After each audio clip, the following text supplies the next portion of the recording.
So, with you directing this film, like, how did you go about telling such a complex story? Well, it all started with my relationship with Paul. We developed a relationship over the course of a year, talking on the phone almost every day. And finally, when we sat down to do an interview, it unfolded over 10 days, and I interviewed him for over 40 hours.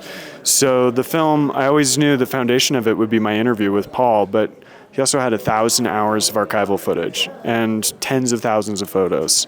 So I had a whole team of collaborators who was going through all the material, and we were combing through the interview, and that's really how we started to figure out what the focus and direction of the film would be. How did you decide with all that footage, this is going to stay and this is not going to stay?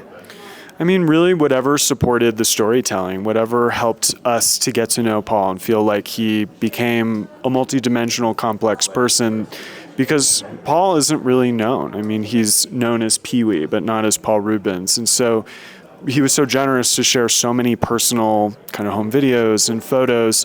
It was really about creating a portrait of an artist who people don't know, even though his character and alter ego, Pee-wee, is so iconic. So the people who only know him as Pee-wee, what are some key things or surprising things that you learned about Paul? I think one of the most interesting and surprising things about Paul was his love of nature and animals.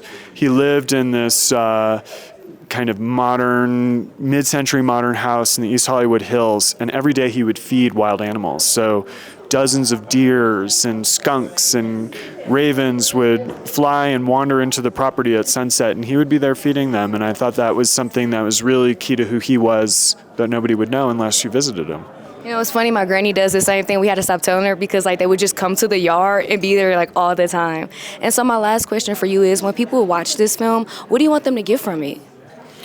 I want people to kind of look at Paul as an artist who was generation defining in terms of his imprint in the culture, who changed people's lives, but was somebody who was not known. I want there to be a reappraisal for his significance as an artist.